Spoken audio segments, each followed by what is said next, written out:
Okay, all right, we're all set. So it is recording. So hi everybody, welcome to our exciting episode with Marc Armitage, and I just keep wanting to say Armitage, but Marc Armitage from Malarkey PLAYWORK Consulting, and over here on this side we have Courtney Gardner from Baltimore. So we're actually 3 different countries having this exciting PLAYWORK conversation. Three different languages. That's true. For sure, definitely. So thanks, Marc, for joining us, and thank you, Courtney, as well, because you've had a busy weekend. Courtney, Courtney and I and Stephanie got to meet Marc in South Carolina at the U.S. Play Coalition's event, but Courtney was fortunate enough to meet him prior to that, so she's ahead of the game, ahead of Stephanie and I in the PLAYWORK world. So, Courtney, you were telling me earlier how that worked out for you, why you're ahead of us and what you're thinking about PLAYWORK. Well, no, I actually met Marc when you met Marc, but my staff, 14 of us, and I traveled to Northern Virginia from Baltimore, I guess in the fall, to see Marc do his 2-hour play cycle talk, and that sort of changed our whole approach to the work we're doing. So I'm really excited to get a chance to talk with him today. And so, very nice to hear. Marc, I cannot wait to bring you to Canada because I've been chatting you up to everybody and sundry. It's true. That's right. So the whole PLAYWORK thing got me very excited because I was inspired for many, many years and still am by Bev Boz. And she always talked about not interrupting children's play and just making sure they had the resources that they needed to keep their play going, and whether that was just sort of shoving additional materials towards them, or she said to never interrupt them with adult conversations unless you were asking, do you have all that you need? Because sometimes they would demand additional things.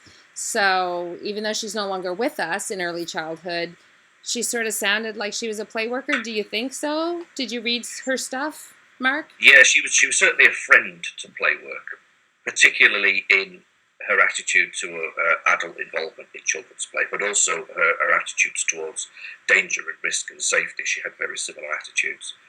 And I think it's interesting that she was one of the very few people around, I think, who gets the idea of PLAYWORK, but from an early years perspective.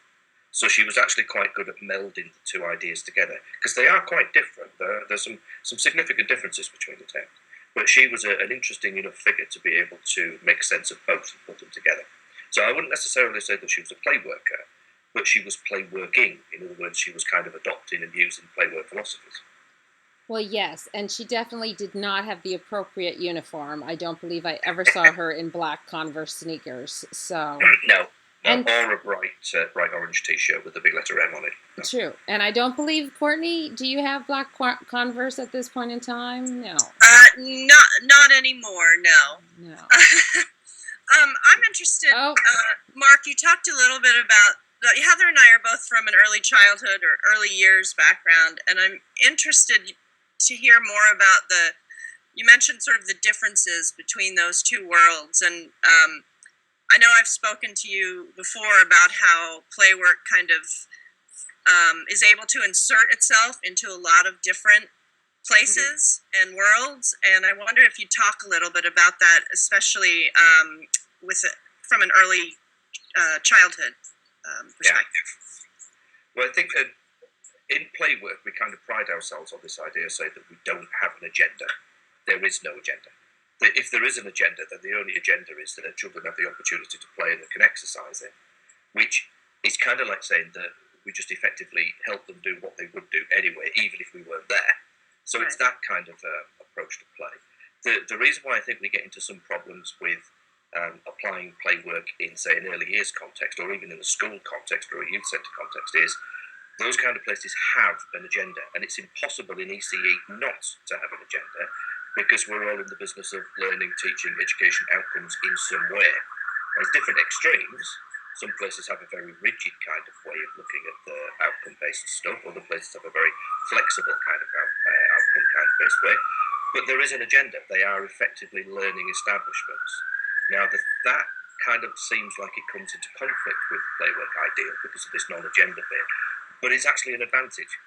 The fact that PLAYWORK doesn't have an overt agenda actually means it can slip itself into pretty much any other kind of setting that you like because it's agendaless. The key thing is going to be that in an early years context, for example, there are going to be some times when it's going to be possible to work without an agenda, to work in a kind of pure play kind of context, in a PLAYWORK context. At other times, it's not going to be possible to do that. So an early years setting quite often has to juggle the two and sometimes move between PLAYWORK and non-PLAYWORK. So I tend to describe like a scale. You've got a sliding scale with PLAYWORK at one end of the scale and not PLAYWORK at the other end of the scale. And in a typical kind of early years setting, we're actually constantly moving up and down that scale throughout the day, moving further towards a learning context or further towards a PLAYWORK context. Now, in a PLAYWORK establishment, it's going to be firmly stuck at one end. In an early years, it can quite easily move up and down during the day. Okay. Yes, that makes sense. I get that. I was very concerned during that conversation because I was trying to focus because I was enjoying it, but all of the sirens were freaking me out. I was concerned that perhaps were the sirens leave quickly. Were they in your area or Mark's area? I think those were Mark. Those sirens were from Mark, I think. I think they were mine, yes. Okay, because I was going to say someone's about to be arrested. I didn't know if something was about to descend. Paratroopers were coming down or something. Yeah. So Courtney actually held her first pop-up experience just yesterday. And she now has, I'm planning on doing one very soon. And then Michael Lehman in California is proposing it to his board of directors this week as well. Mm-hmm. So would you say on the scale that Mark just described, Courtney, that you were, I mean, from your pictures, you were pretty much letting them do what they wanted? Well, yeah, I mean, we were not operating in the sort of school setting.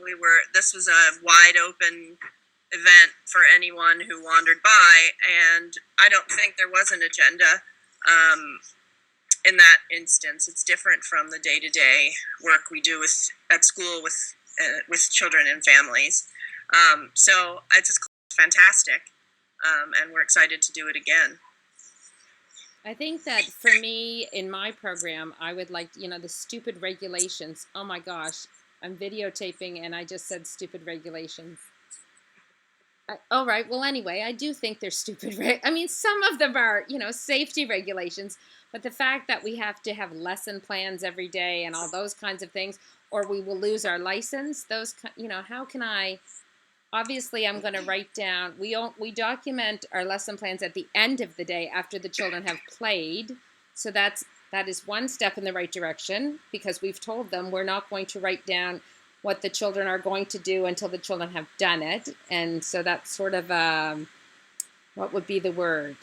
Is that, would you say that that's making a compromise, or is that me? I don't know. But, at least there's paperwork that says it's a lesson plan. But things like that sort of prevent the early years from being PLAYWORK because we have to jump through so many hoops in so many ways. What about you? That advantage in that obviously I work in more than one country, so it's quite useful to be able to see different sets of regulations and see what they say. And I think people are always surprised that there are a lot more similarities between regulations and guidelines, etc., than there are differences. So quite often, what one person is saying is a unique circumstance to us because this regulation says this, is actually not that unique. It's exactly the same as somebody on the other side of the world is facing. But there are other things that come up to be similar too. For example, we quite often interpret the regulations in a very, very hard and strict way. And often within an individual setting, we actually interpret the regulations in a much stricter way than even the licensing authority does. So there are times, for example, where people will turn around to me and say, the regulation says this. And you read the regulation and it doesn't say that at all. Oh. It's just that we interpret it to turn around and say that. So I think the first point in that discussion is to actually work out what does the regulation actually say rather than what we kind of think it say or what we've been fooled into thinking it say. But that idea about having lesson plans and outcomes to achieve, for example, that's part of that sliding scale. That's part of that way of turning around and saying there are times when you have to be directive and times when you don't have to be directive. Now, my argument in that one would be that when children are playing, what they're quite often doing is they're consolidating the things that they have learned. And in that context, if we're going to write a lesson plan, we're always going to write what we want to achieve and then look at how we actually measure whether it's been achieved or not. That's the consolidation bit. So I'd turn around and say that if part of the day was written into a learning outcome, a learning plan, which had defined outcomes, and then we allow children to go off and do their play on their own, that's the consolidation bit. That's the bit when we stand back and see if what we've just taught them is actually beginning to come out in some way. That's moving up and down the sliding scale at different times of the day. Okay. Now, my argument there, you see, would be that it's quite often we do that. We actually kind of do this in many respects, but what we tend to do is we put a greater proportion of time into the directive bit and less of a proportion of time into the non-directive bit. Well, my argument would be that the sliding scale kind of needs to be more on the non-directive than the directive. Right.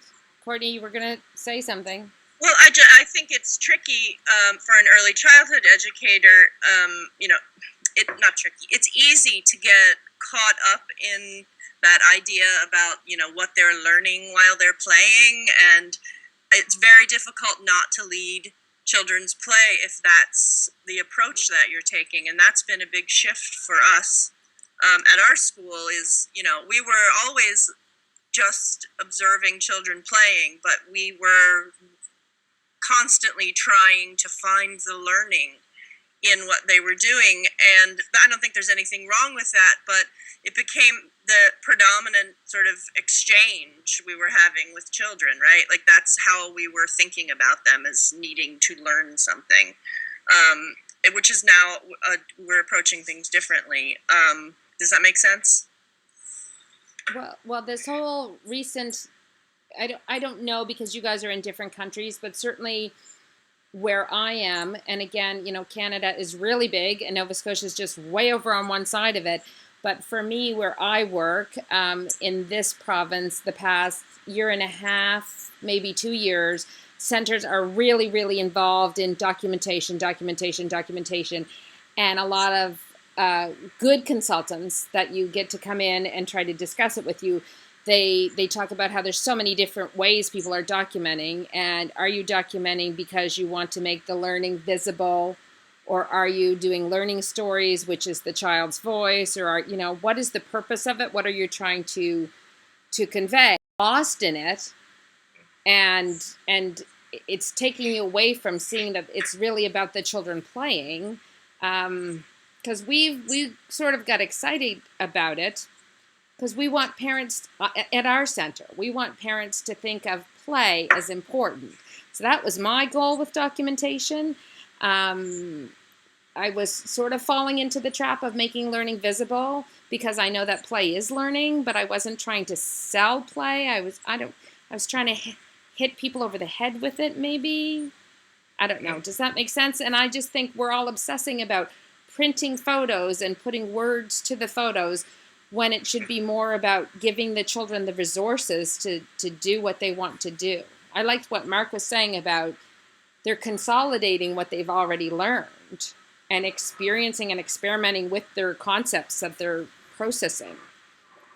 I mean, I sort of put my own words to some of his words, but did you guys do that whole, did you get sucked into that whole documentation thing at your program, Courtney, or no? A little bit. I mean, we use a lot of photography and video, so we can look at children playing, after the fact, because it happens so quickly. Sometimes we can't, you're paying attention to one thing and some other interesting things are going on, so we try to shoot photo and video, but that's it. We don't display documentation or anything like that. Yeah. So I think that the trick is, I think that there's two important points, I think, which came out from there. One is the idea, remember, that there is a firm view among some people that play isn't learning. Play is different to learning, which is one of the reasons that makes observation and recording of learning that takes place whilst playing difficult, because there isn't necessarily learning taking part whilst as a result of playing. children are effectively learning whilst they're playing, not directly because of what they're playing.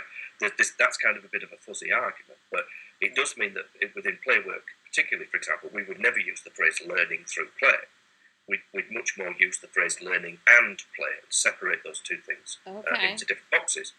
But in the context of kind of recording outcomes, the real trick, I think, is not having a defined objective or not having a method of recording it. It's over what period of time you do it. So if you look, for example, at the Scandinavian and the Nordic countries within their early years systems, there will be people that will turn around and say, well, they don't have learning objectives, they don't have lesson plans, they don't have recording. Well, they do. All of them do, including Finland, the one that people hold up as being the system that's the most flexible. They all have observations and they all have reflections, but they do it over a much greater length of time. So if we're turning around, for example, and saying, I'm going to have a lesson plan for this day, which gives me objectives that I need to meet by the end of this day, and then I'll observe children playing and tick off the boxes faster, it's not going to happen. Because the likelihood is that they're still going to be playing at the stuff that they did yesterday, right? Which is not on yesterday's lesson plan.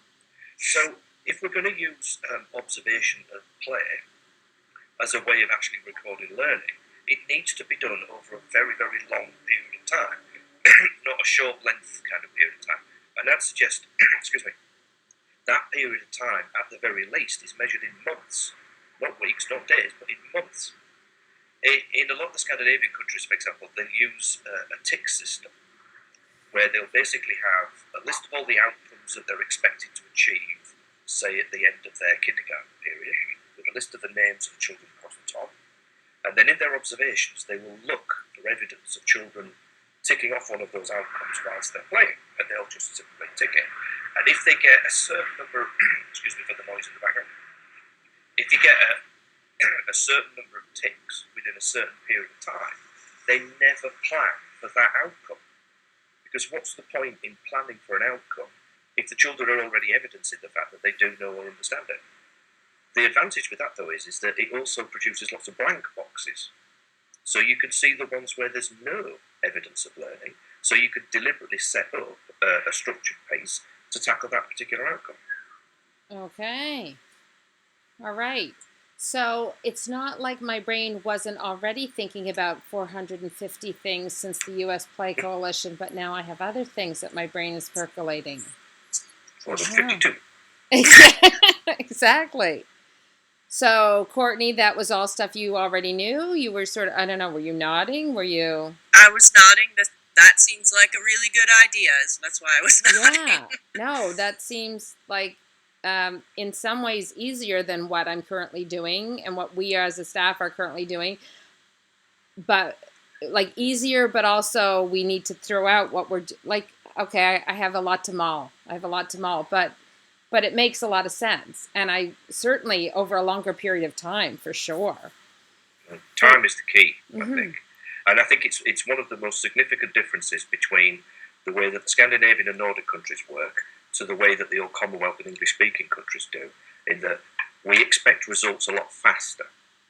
So our time periods are usually much more defined and shorter, whereas quite often, within Sweden, for example, they're not particularly looking for any evidence of learning over greater than a year, 2 years, 3 years. Oh, well, yes. I mean, here in North America, I mean, parents are constantly asking for us to give the children homework or projects, and they're only in preschool, so... Yeah. I mean, children are assessed weekly in most school environments, I think, here where I live. Oh, it's not quite at that point where I am, but obviously those are the things. I mean, which country is it in the skin? I know one of the countries, they don't even start school until they're 7. Or is it all of them? Well, it's kind of all of them, but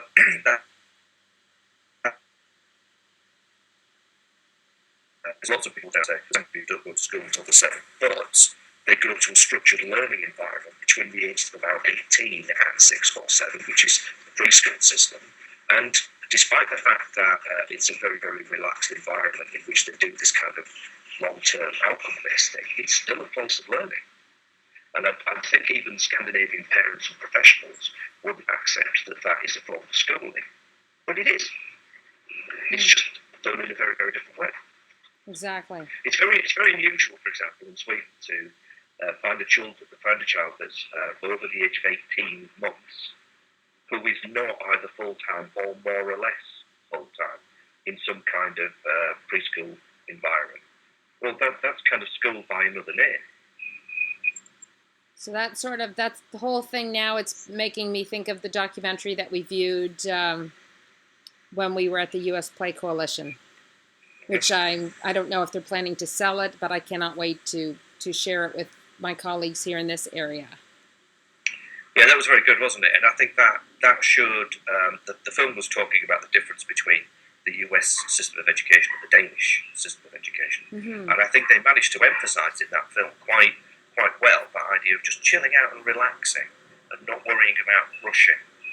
Because I think one of the reasons why in the primary school system, for example, recess or playtime is reduced so much is because we think we need more learning time, and that learning time can only be directed time. Well, as early years becomes more schoolified, we kind of were falling into that exact same trap. Mm-hmm.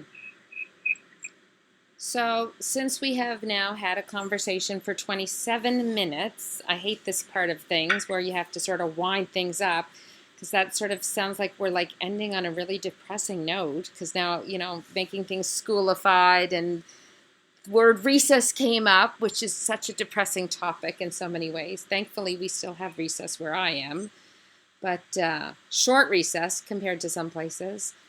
So I guess we need to end in that. I'm going to end in that. I'm very excited to be talking to Marc about getting him here relatively soon, in less than 12 months for sure.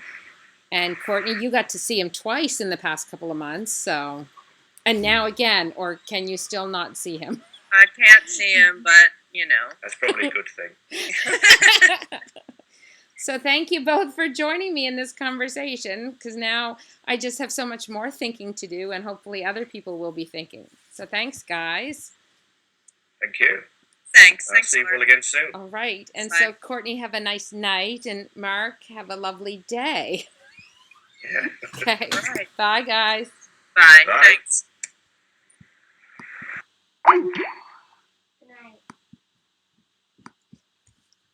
I'm still recording.